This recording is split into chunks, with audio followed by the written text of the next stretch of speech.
अस्सलामुअलैकुम मेरे भैन भाइयों, तुसी वेख रहे हो साडा लाची टीवी 59 चैनल। लेकिन मेरा दिल बड़ा तुहाडे ते खुश हैगा है। लेकिन एक रात की गल है तो बड़ा दुख हैगा है। जेड़ा साडा कैमरामैन सी वो इस टाइम नस चुका है साडे कोलों ते तुहाडे ते करमास इस गल्लों पड़ा रहा है। आए मेरा बिरा हैगा है, इन्हों मैं इंज समझना भी जिवें मेरा सक्का बिरा है। लेकिन इन्हें मेरी कदर बड़ी रखी है। लेकिन असी दोवां बिरावां ने यह ज़हन में सोचा है भी उस्ताद जो सानू गल समझाई ना, उस्ताद जेड़ा साडा वो रचनावी टीवी दा अदाकार रमजी सियाणे दा मकसद के उनका शरगिर्द डिबरी सुल्तान साडा उस्ताद हैगा है। ते असी उहदे कोल की सीखिया है भी उस्ताद है वो प्यो की जगह ते हुंदा है। उस्ताद की कदर करनी सीखी है। ते जो अपने नू ये नहीं समझिया भी ये मेरी टीम का बंदा हैगा है ते मैं इस बंदे नू पीछा कर देवां, ये गल साडे विच नहीं हैगी है।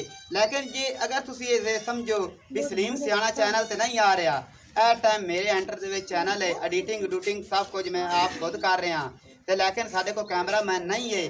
कैमरेमैन दे गरीब बंदे हैं, पैसा बहुत है नहीं दे सकते। लेकिन आपां अल्लाह दा शुक्र है अपने चैनल नू संभालिया है। मैं मेरे ना टीम ही बहुत प्यारी है। अल्लाह पाक इन्हां दी जिंदगी करे। ए टाइम साडा माँ बाप है ने, सब कुछ साडे नाल है ने। ते जदों माँ बाप नाल हुंदा है ना, उस इंसान नू किसी शायद की कमी नहीं होंदी। ते एक ये गल मेरी ज़हन ते रखना तुसी, जिन्ना माँ बाप की कदर कर गया, उस्ताद की कदर कर गया, उन दुनिया ते किसी शायद की थोड़ है भी नहीं। अस्सलाम वालेकुम मेरे प्यारे दोस्तों और मेरे साथियों, मैं तुहाडा अपना मोहसन टिड्डा ते अजकल ना बदला चुके हैं क्योंकि मजबूरी है। मजबूरी इस गलों है सलीम सियाणा तो अजकल मसरूफ है, कैमरामैन बन गया है।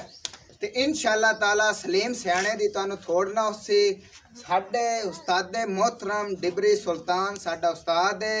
उन्हें हिक सिखाया कि पुत्र ठल बन के पानी वांगू मतलब के जाना है। असी ठल बने हुए हैं तो पानी वांगू तुसा गुजारना है।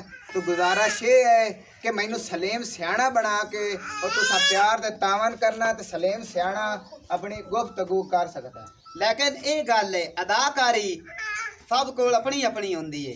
लेकिन जो इहदे च फन मैं इहनू दे रहा ना, इंशाअल्लाह ताला तुसी मैनू ही भुल जासो। पाकिस्तान जिंदाबाद।